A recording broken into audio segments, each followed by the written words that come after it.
উত্তরের বল্লভপুর নামে একটি ছোট্ট গ্রাম ছিল। ওই গ্রামের একজন স্বনামধন্য শিক্ষক ছিলেন সুভাষ ভট্টাচার্য।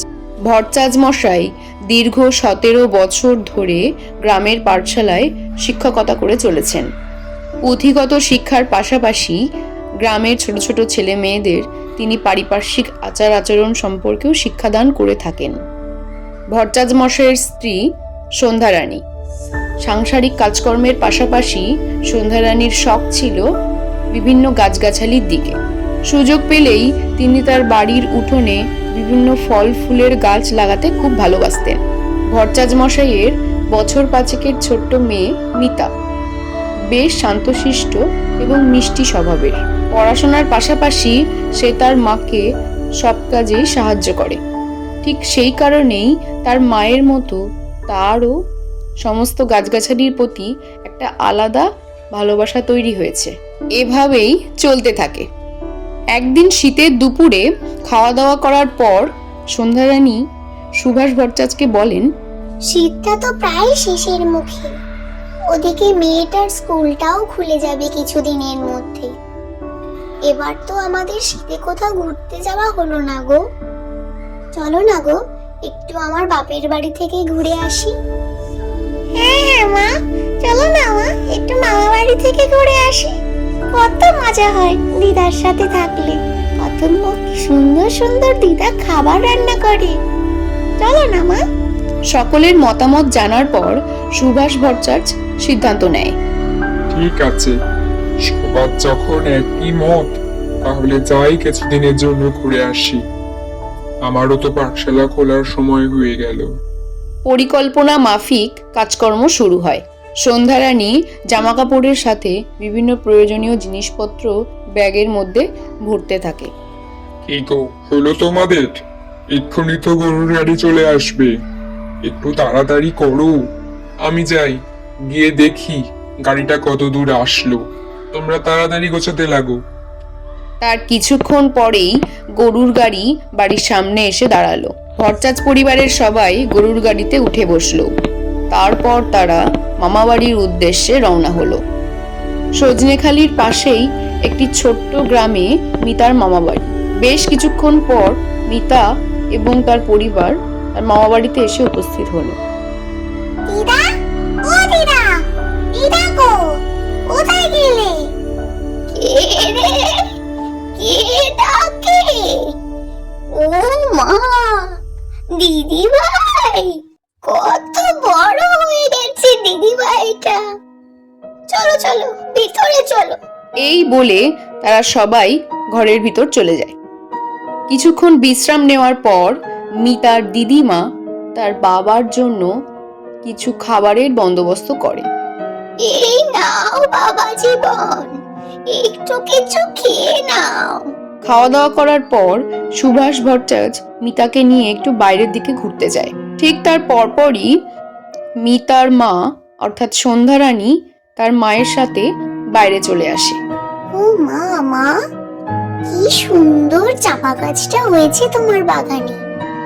তুমি তো জানোই আমার গাছগাছালির প্রতি কি শখ।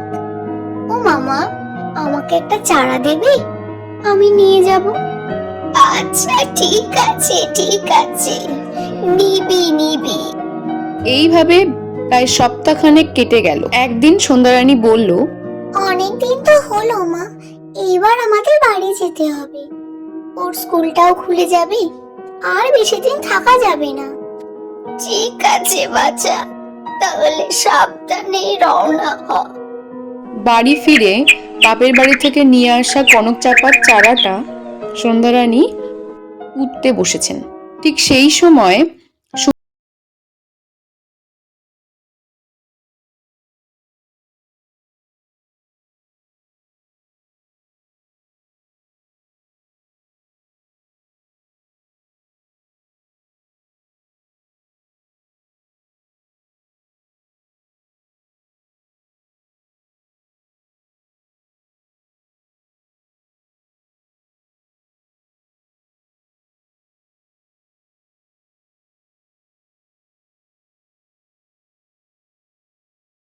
বেশ কিছুদিন চলতে লাগলো।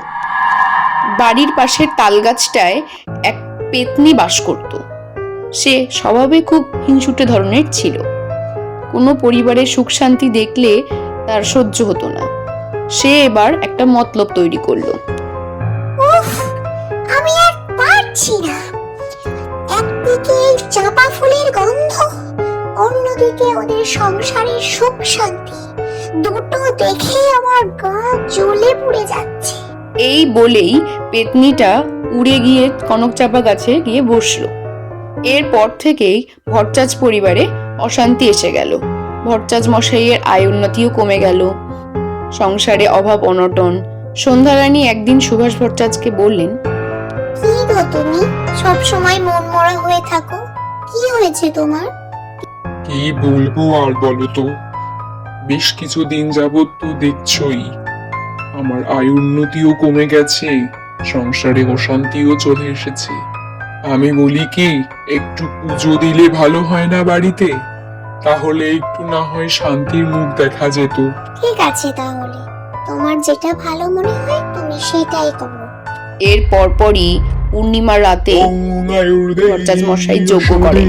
মঙ্গলাকালী নমস্তুতে, অশুভ আত্মাকে তুমি আনো আনো, ওম ওম। হঠাৎই মন্ত্রের বলে অশুভ আত্মা সামনে চলে আসে। কে তুই? কে তুই বল পেতনি? এই সংসারে কেন আসছিস? আমি ওই তাল গাছের পেতনি। আমি কারোর শান্তি সহ্য করতে পারি না। এদের ওই জন্যই আমি সংসার ভেঙেছি। সেটা তো কখনোই হতে পারে না। সুখ শান্তি থাকতেই পারে, তুই সেটা নষ্ট করতে কখনোই পারিস না। এই বলে সাধু আরো জোরে জোরে মন্ত্র বলতে থাকে। বিনাশ করো, ওম ওম। তারপর আস্তে আস্তে পেতনি মিলিয়ে যায়। পরদিন সকালে সাধু বলেন, আশা করি এবার তোমাদের সংসারে আবার শান্তি ফিরে আসবে। পেতনি তোমাদের সঙ্গ ত্যাগ করেছে,